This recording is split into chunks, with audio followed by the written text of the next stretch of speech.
Esse é o Mundo em Revolução e nós vamos falar agora sobre a situação na Ucrânia. Hoje, dia 26 de agosto de 2024, são 9 horas da manhã aqui no Rio de Janeiro, 3 horas da tarde lá em Kiev, no momento que eu gravo esse vídeo. E tivemos de ontem para hoje um grande ataque russo com mísseis e drones contra a Ucrânia, né? Provavelmente é a ideia deles de retaliação pela invasão ucraniana aqui em Kursk. Mas, na verdade, embora tenha sido sim um grande ataque, não foi o maior ataque até aqui. Os russos já vinham bombardeando a Ucrânia com mísseis e drones desde 2022, na verdade. Houve alguns ataques muito grandes lá no final de 2022, quando os russos ainda almejavam deixar a Ucrânia sem luz para o inverno e coisa e tal. O ataque de hoje foi muito grande, tá? Teve muita coisa atingida, infelizmente visaram estrutura de energia elétrica ucraniana mais uma vez e conseguiram atingir algumas coisas. Inclusive atingiram a represa de Kiev, uma represa que, se fosse destruída, alagaria boa parte da cidade de Kiev e outras cidades rio abaixo. Realmente uma coisa trágica visar infraestrutura civil. Felizmente, o míssil atingiu a represa, mas não quebrou a represa, não destruiu a represa. Enfim, na linha de frente, pouca novidade de ontem para hoje. Aparentemente, aquele ataque russo ontem em Kramatorsk matou mesmo um repórter da Reuters, um repórter alemão da Reuters que estava ali na cidade. Vamos falar também sobre as tropas em Belarus. Belarus está colocando tropas na fronteira com a Ucrânia, mas não parece ser nada sério. E por fim, vamos falar sobre a questão do Elon Musk, que parece que recebeu dinheiro russo para comprar o X, o Twitter.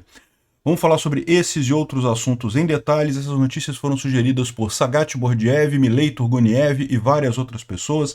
Obrigado aí ao pessoal que sugeriu notícias lá no nosso site, no wrevolving.com. E obrigado a você que está assistindo o nosso vídeo. Se você gosta do nosso conteúdo, por favor, deixe o seu like e se inscreva aqui no canal, né?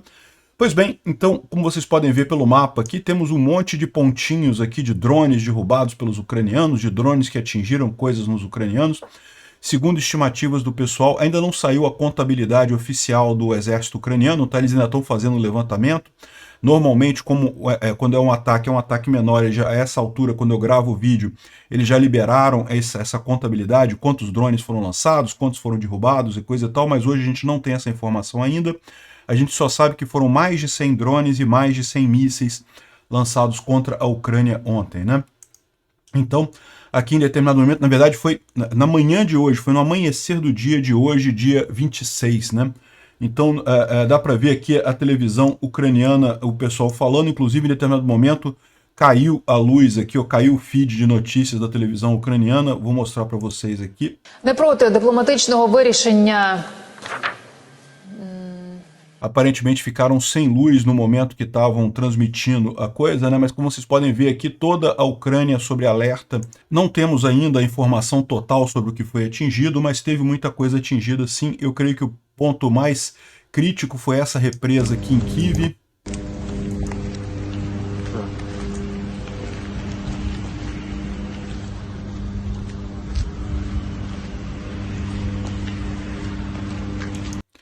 Dá para ver o ponto aqui na barragem, né, na represa onde o míssil atingiu.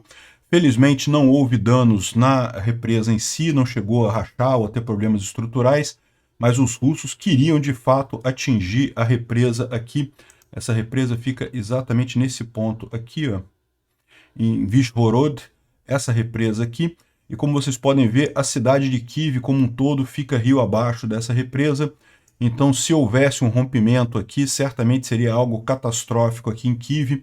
Muita coisa na cidade seria alagada, né? Não só em Kiev, mas outras cidades aqui, rio abaixo, também poderiam ter problemas, né? Então, esse foi o ponto mais sério da coisa aqui, mas felizmente não conseguiram destruir a represa. Ainda assim, é uma coisa preocupante esse tipo de ataque, né? Dá para ver aqui a destruição que causou aqui na infraestrutura ucraniana ali, né? Teve alguns outros casos aqui. Por exemplo, esse caso aqui foi um míssil que atingiu o reservatório, aquele reservatório mesmo que estava ali. O pessoal está brincando aqui que o míssil Ra-101 atingiu um submarino da OTAN que estava escondido no mar de Kiev, né?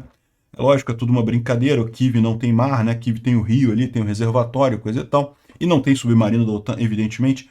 Mas certamente foi um míssil que foi desviado pelos sistemas de defesa antiaéreo ucranianos e acabou caindo no reservatório, evitando atingir a represa em si, que deveria ser o alvo dele, né?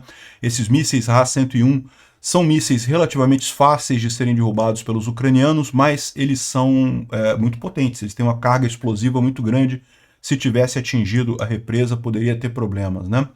Então eles estão falando aqui sobre mais de 100 drones e 60 mísseis de vários tipos foram lançados contra a Ucrânia. Aqui, Odessa, dá para ver também, aqui em Odessa teve muita coisa atingida, um grande incêndio aqui. Aqui mais uma visão de Odessa, dá para ver aqui o pessoal olhando nuvens de fumaça ali, teve coisas atingidas em Odessa, como eu falei, ainda não temos o levantamento de tudo que foi atingido, né? Imagens aqui de Kiev, o pessoal no metrô em Kiev, com um alerta de ataque, né? Então todo mundo em Kiev ali cantando até para espantar a preocupação, né? O medo, né?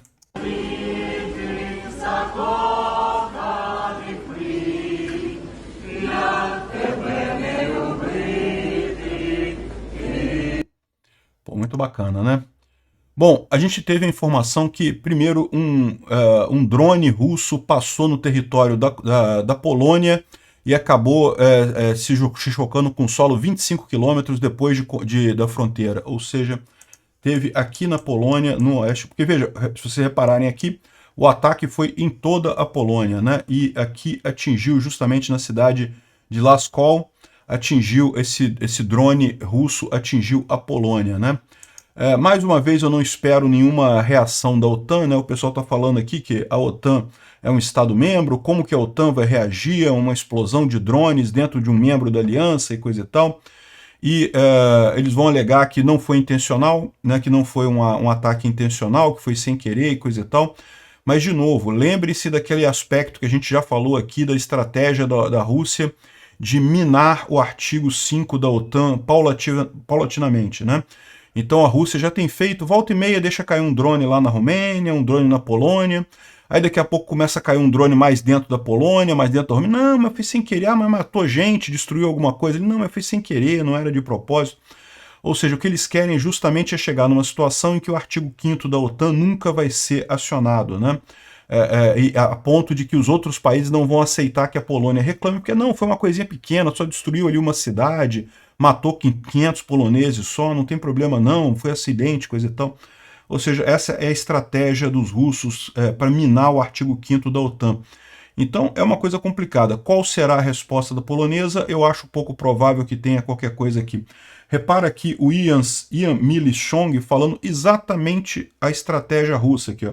Não é a primeira vez, não foi intencional, não vai haver nenhum escalonamento do outro lado, né? Eu concordo com ele, não vai ter escalonamento, a Polônia não quer entrar nessa guerra, a OTAN não quer entrar nessa guerra diretamente, mas o fato é que essa é exatamente a estratégia russa, né?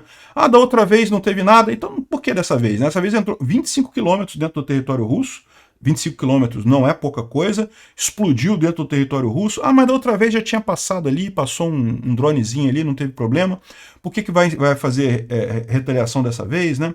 E aí, ou seja, agora que já entrou esse drone em 25 km, daqui a pouco chega um drone que vai andar em 100 km, que vai explodir dentro de uma cidade, que vai matar alguns poloneses. Ah, não, mas da outra vez já teve um drone que chegou aqui, por que vai escalonar dessa vez agora? Já teve isso da outra vez.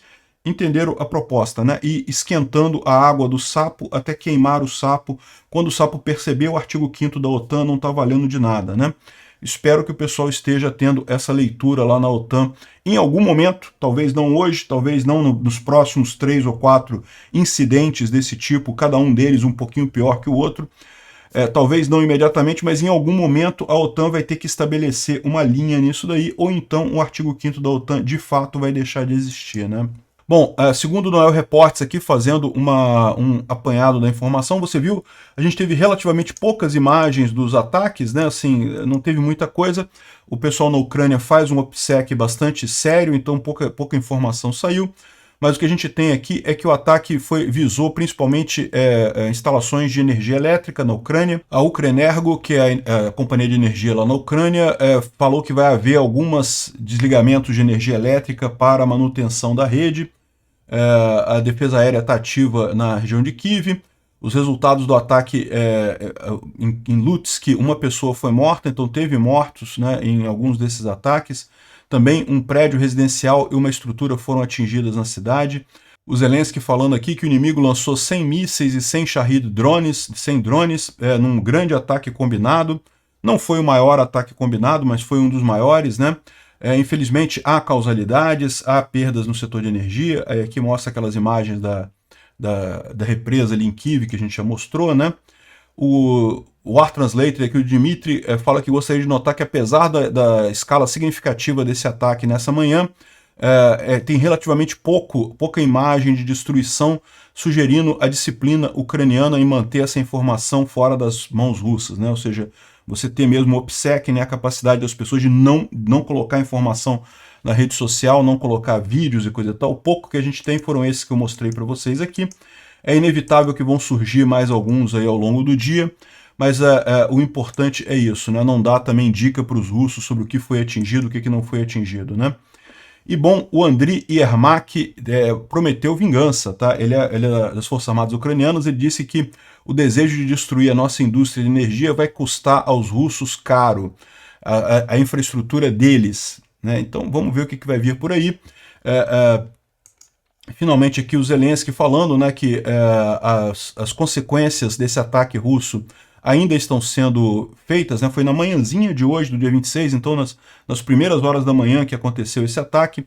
O pessoal ainda está avaliando quais foram as coisas atingidas, mas segundo ele disse aqui, mais de uma centena de mísseis de vários tipos e também cerca de uma centena de drones Shahed foram usados nesse ataque, que atingiu toda a Ucrânia, de Kharkiv para Kyiv, para Odessa, a região da ocidental, né, a região oeste da Ucrânia.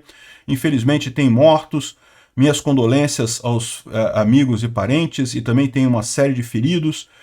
Tudo está sendo tratado de forma adequada.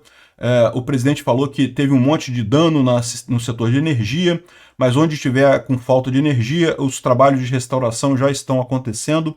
O Putin não consegue se esconder, né? Ele é uma criatura doente, e isso já está claro para todo mundo há um bom tempo. Mas também está claro uma coisa, ele só consegue fazer aquilo que o mundo permite que ele faça.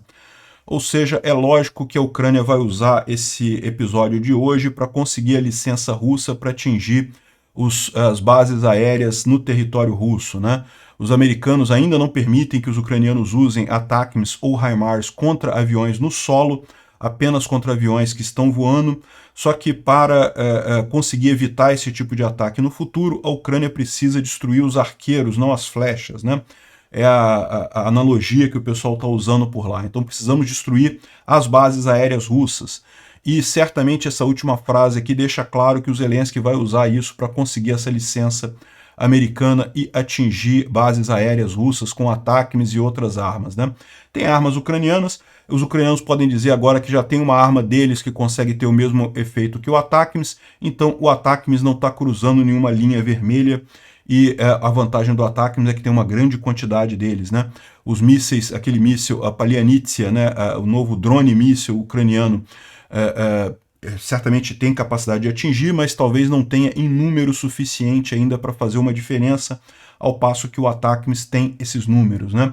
Vamos aguardar aí as negociações nos próximos dias, mas pode ter certeza que a Rússia deu um tiro no próprio pé com esse ataque contra a Ucrânia. Não conseguiu nada significativo, já é o quarto ou quinto ataque nesse patamar de mais de 100 mísseis e coisa e tal, e, enfim, não conseguiu nada com isso daí, né? Se essa aqui era a ideia dos russos de vamos punir os ucranianos porque eles invadiram Kursk, meio que não fez diferença e pode até ser pior para eles mais adiante, né?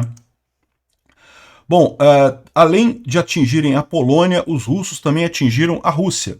Nesse ataque aqui, eles acabaram lançando bombas em Belgorod, matando 5 russos e ferindo 12. Isso aqui foi as próprias bombas russas que seriam usadas para Kharkiv, mas como acontece de vez em quando, elas têm problemas, né, acabam caindo no território russo mesmo e causaram danos lá em Belgorod, né? Também uma outra coisa que aconteceu de ontem para hoje foi uma grande explosão numa refinaria de óleo em Omsk, que deixou um grande incêndio ali na região, né? Tá aqui a coisa de fumaça, é bem na área de destilação da refinaria, então é tudo consistente com um ataque ucraniano para desabilitar essa refinaria, né? Pode ter sido um acidente? Pode ter sido um acidente, evidentemente, mas pode ter sido uma sabotagem ucraniana ou pode ter sido um drone. Omsk é longe, tá? Omsk fica bem longe aqui na Rússia, aqui, ó, nessa região aqui. Então é pouco provável que os ucranianos tenham conseguido atingir tão longe aqui com um drone, mas é sempre possível que os ucranianos tenham se infiltrado na Rússia, chegado aqui perto e usado um drone só para a parte final do ataque aqui, atingir a refinaria ali na região, né? Isso é uma coisa que é possivelmente, é bem possível que tenha acontecido nessa situação e causado esse dano na refinaria ali em Omsk, né? Dá para ver aqui o incêndio, aqui ó, fica mais claro ainda o incêndio bem na torre de destilação ali da refinaria de Omsk, e essa refinaria é uma das maiores e mais antigas refinarias de óleo da Rússia, né? Então, assim, é muito consistente com o ataque ucraniano. Pode ter sido só um acidente? Pode ter sido só um acidente também, evidentemente, né?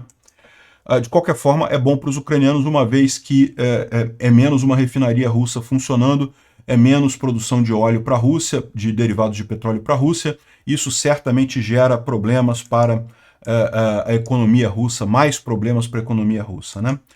Bom, aqui em Saratov, no campo de Engels 2, Saratov fica nessa região aqui, ó, uma das bases aéreas em que foram feitos os bombardeios contra a Ucrânia, e aparentemente a Ucrânia já respondeu hoje cedo com mais ataques aqui. Dá para ver o drone chegando ali no campo de Saratov.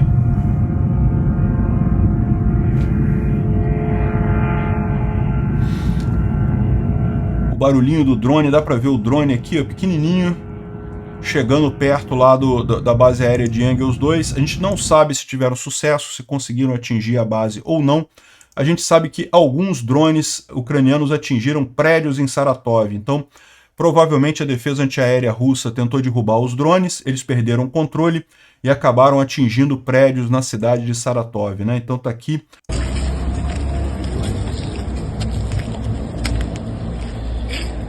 Tem aqui a imagem dos carros atingidos, né? Foi justamente esse mesmo caso.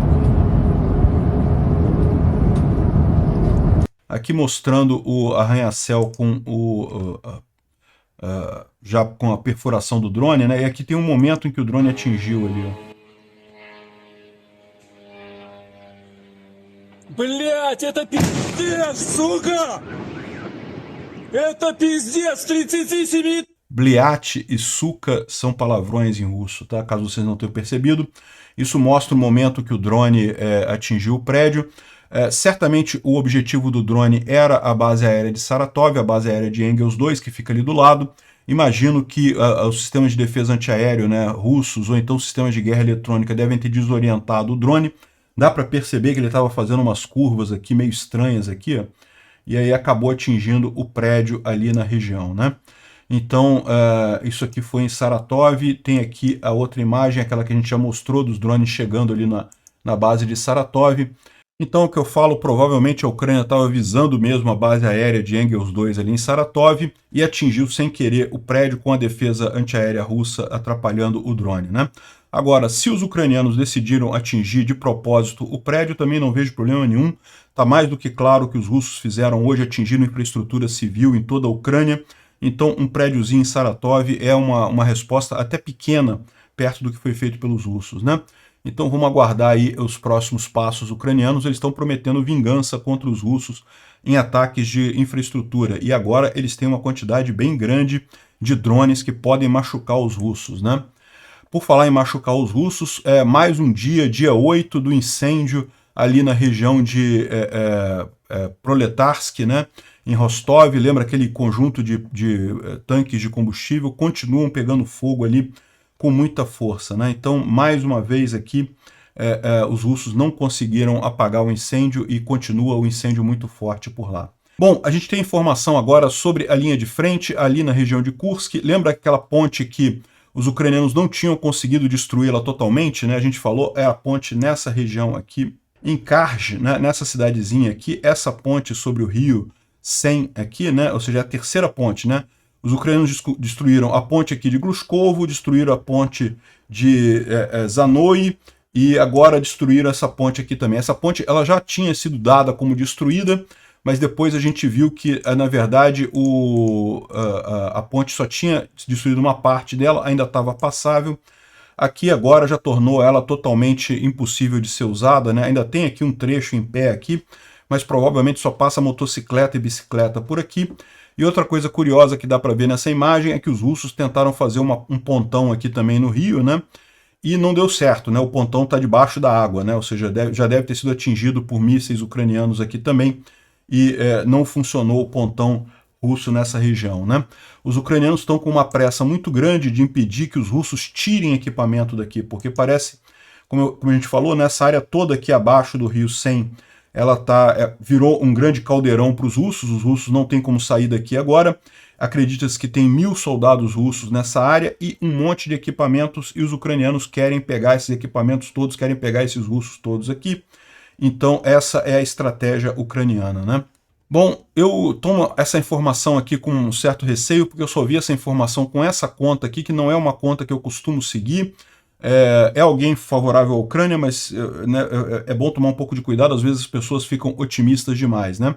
Mas o que ele está dizendo aqui é que está confirmado que aeronaves ucranianas em solo russo, ali em Kursk, portanto, os aviões ucranianos estariam agindo sem oposição, ou seja, não tem defesa antiaérea para derrubar esses aviões ucranianos, né?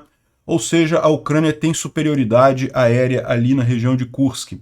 Eu acho muito cedo para tecer essa conclusão, mas de qualquer forma não deixa de ser uma boa notícia. Tem a imagem dos aviões aqui, né? Mas vamos tomar um pouco de cuidado, pode ser que isso aqui não tenha a definição completa da coisa, né?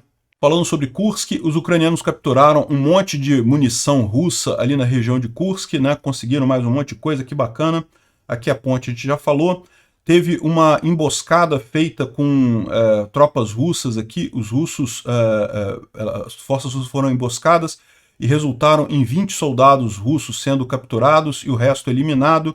E isso foi feito com uma série de blindados aqui. O Roman Alerin, que é um blogger russo, está dizendo que o pessoal de Kursk tem que sair dos vilarejos todos, porque mesmo que quando a Ucrânia tome o vilarejo não seja destruído, quando a Rússia retomar o vilarejo, ele vai ser totalmente destruído, então as pessoas têm que sair imediatamente, né? Olha que coisa, o próprio pessoal admite que a única tática que os russos sabem fazer para tomar uma cidade é destruir a cidade completamente, né? Aqui, um soldado ucraniano diz que a primeira tarefa deles na região ocidental ali, que é na região do rio Sen, né, é destruir qualquer ponte russa e continuar atacando qualquer cruzamento no rio, para prevenir os russos de escaparem com o equipamento. Os ucranianos querem pegar o equipamento russo que está naquela região ali, né?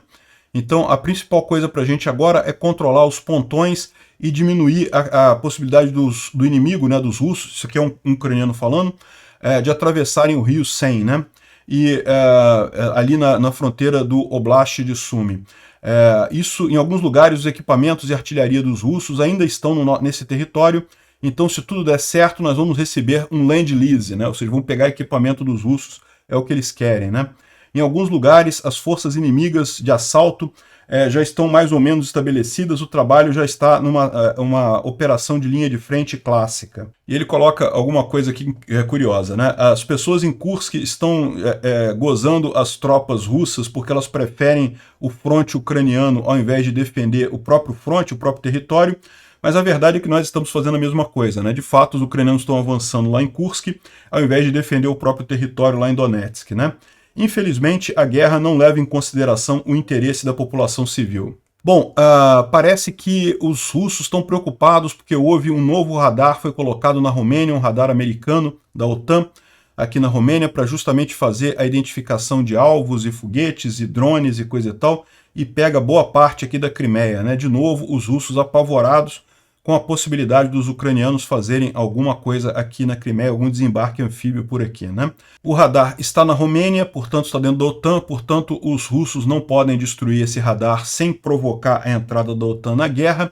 E como ele está dizendo aqui, com a chegada dos F-16, esse radar vai simplificar muito o trabalho das unidades ucranianas em atingir áreas importantes da Crimeia e de Kherson, né? Ou seja, o pessoal está vendo que perdeu o Playboy e vai ter que entregar isso aqui mesmo, mais dia menos dia, né? Por enquanto, vamos dar uma olhada aqui na linha de frente. Na região de Toretsk não teve nenhum avanço significativo russo aqui de ontem para hoje, embora a situação aqui continue muito ruim para os ucranianos. Aqui na região de Progress e Ocheretny teve alguns pequenos avanços, mas nada significativo aqui.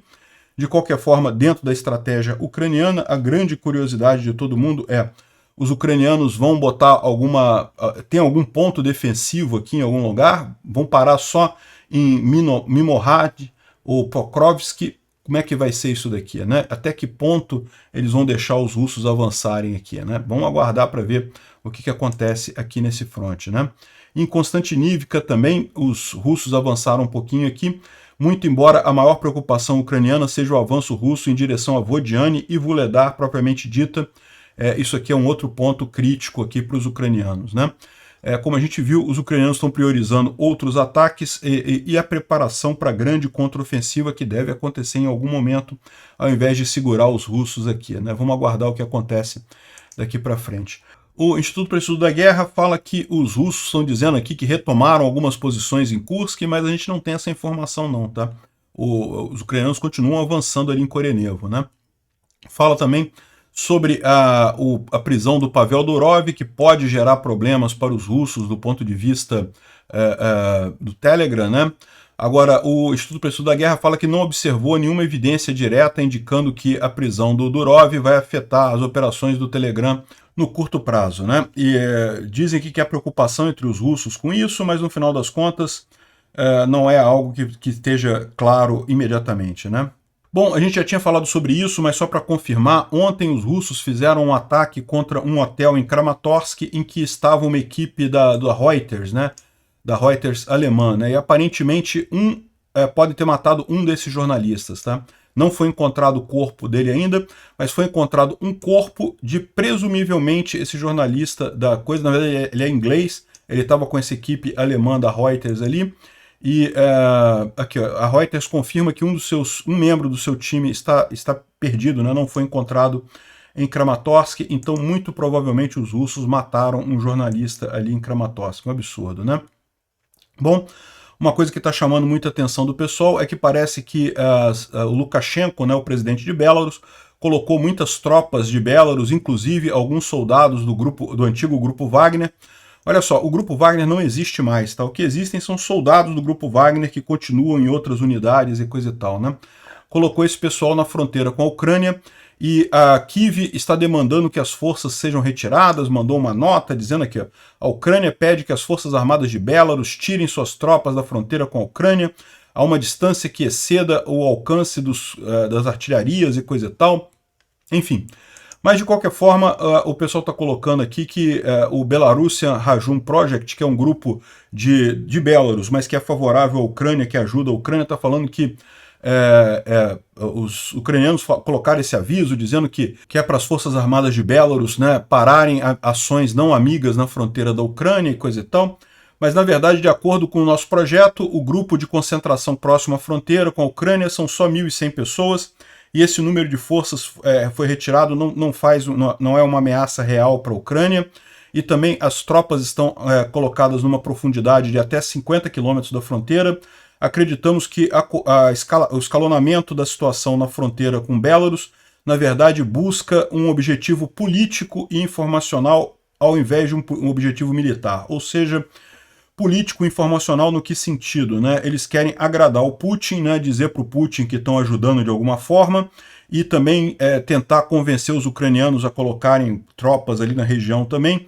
É maior esse o objetivo do que o objetivo militar mesmo de fazer alguma ação ali. Eu concordo com essa colocação deles aqui. Agora, eu não descarto a possibilidade dos ucranianos estarem colocando essa informação de que é para os russos, para o pessoal de Belarus tirar as tropas de lá e coisa e tal, porque os ucranianos estão planejando fazer uma incursão ali, né? Ou seja, os ucranianos podem aproveitar o fato de que o Belarus tomou essa atitude medianamente agressiva, né, de botar tropas na fronteira para justificar justamente uma invasão de Belarus. Não sei se isso seria verdade, não sei se seria uma alternativa, mas certamente é algo que pode acontecer, né? Bom, o Pekka Kaliomieni, que é um jornalista lá da Finlândia, está reproduzindo aqui uma informação de que haveria uma briga pelo poder dentro do Kremlin, né? Fontes próximas à liderança ali do Kremlin dizem que o diretor do FSB, o Nikolai Patrushev, e o oligarca Sergei Chemezov estariam fazendo uma disputa pelo poder ali dentro do Kremlin. Isso geralmente é sinal que o topo da pirâmide está fraco, né? E aí o pessoal subordinado começa a brigar entre si para ver quem é que vai ocupar esse vácuo do poder, né? Essa informação, como a gente disse, saiu num jornal lá na Finlândia. Não dá para a gente saber até que ponto isso é verdadeiro, mas é algo que é esperado mesmo que aconteça em algum momento, começarem as brigas internas dentro do Kremlin para ver quem é que vai derrubar o Putin, né? Outra notícia, essa aqui não muito boa, a Coreia do Norte mostrou um projeto de drone kamikaze que é idêntico ao Lancet da Rússia, né? Ou seja, está mais do que claro que foi isso que a Rússia fez, ela deu a possibilidade para a Coreia do Norte agora de ter drones kamikazes ali poderosos lá e coisa e tal. Enfim, uma má notícia isso daí, né? É lógico que o eixo do mal está se ajudando, o Irã ajuda a Rússia, ajuda a Coreia do Norte, mas é importante notar que todos esses equipamentos, mesmo os melhores equipamentos russos, são uma merda perto dos equipamentos ocidentais, então não vai fazer grande diferença no final das contas, né? Uma outra notícia que saiu que chama atenção é que parece que 2 investidores que ajudaram o Elon Musk a comprar o Twitter são russos e seriam filhos de um oligarca russo, o Vadim Moskovich, e Peter Aven, né? São filhos de oligarcas russos que teriam ajudado o Elon Musk a comprar o Twitter, né? Então talvez isso explique essa mudança de discurso do Elon Musk, que ele se tornou mais rusete de um tempo para cá. É lógico, não deixa de certa forma de beneficiar o mundo, porque o X hoje é a grande plataforma em que você tem alguma liberdade de expressão. Se por um lado é ruim porque os russos têm liberdade de expressão, as russetes podem falar as besteiras dela, também tem o lado positivo que todos nós podemos falar livremente no Twitter, no X, realmente se tornou a única plataforma que você consegue falar sem muito medo de ser censurado, de sofrer perseguição, até de governos, né? O Elon Musk tem feito um trabalho importantíssimo de peitar o Xandão aqui no Brasil e evitar que esse autoritarismo todo dele venha sobre o Twitter, né? E com isso manter a liberdade de expressão aqui. É uma coisa muito importante que o Elon Musk está fazendo. Infelizmente ele precisou de ajuda de dinheiro russo para isso, né? Mas, de novo, no final das contas, o positivo nessa história ganha do negativo de muito mesmo, né? Então, acho chato ter sido necessário dinheiro russo para isso, mas que bom que conseguiram dinheiro de qualquer lugar. Mais uma vez, parabéns ao Elon Musk pelo que ele está fazendo pelo Twitter, né? Bom, o Pentágono perguntou para a Ucrânia o que eles precisam para fazer a aposta deles ter sucesso ali em Kursk, né? Ou seja, parece que a Ucrânia conseguiu vender a ofensiva de Kursk para os Estados Unidos e agora parece que vai ter ajuda americana para isso, né? Excelente notícia no final das contas, né? E por final, tem a informação aqui da Infobae, que é um jornal argentino, que um grupo de jovens dos Estados Unidos criou um drone que não usa GPS para se guiar, ele usa inteligência artificial e imagens do solo para saber a posição exata, e é uma coisa bem interessante. A Ucrânia tem feito coisas nesse sentido também, tá? Não sei se é esse mesmo grupo aqui, porque ele diz aqui que já se encontrou com um grupo de ucranianos e coisa e tal, e já tem clientes para esse tipo de sistema, ou seja, justamente ele identifica pontos no solo para fazer a medição, né, e e se localiza pelo solo, pela imagem de solo. Aparentemente ele deve ter que ter contato com a internet para poder acessar o Google Maps e ter esses mapas. Não sei se ele já tem os mapas internamente dentro do drone, mas de qualquer forma uma ideia muito interessante, uma ideia que tem uma vantagem grande, que é o drone, quanto mais autônomo ele é, melhor, mais difícil ele é de ser derrubado, né? A grande fragilidade do drone é justamente ele ter o controle por radiofrequência ou ter que se comunicar com o GPS. Usando esse tipo de tecnologia, ele prescinde do GPS, localiza as coisas pela imagem do Google Earth mesmo, né? Do Google Maps. A Ucrânia pode estar perdendo 10 mil drones mensalmente devido à interferência eletrônica. Se você tira a interferência eletrônica, dá uma vantagem muito grande para a Ucrânia, né? Obrigado por assistir o vídeo até o final. Se gostou do conteúdo, não esqueça de deixar o seu like, isso ajuda o canal a crescer e a chegar para mais gente. Se não gostou, deixe o dislike e explique nos comentários como podemos melhorar. Comente também sugestões de temas que podemos trazer por aqui. Comentários insultuosos ou defendendo ditaduras e criminosos de guerra serão sumariamente bloqueados. Agradeço a compreensão. Se ainda não é inscrito no canal, considere se inscrever clicando no botão inscrever-se abaixo e marcando a campainha para todos os avisos. Se quiser ajudar o canal, veja no nosso site como você pode fazer isso.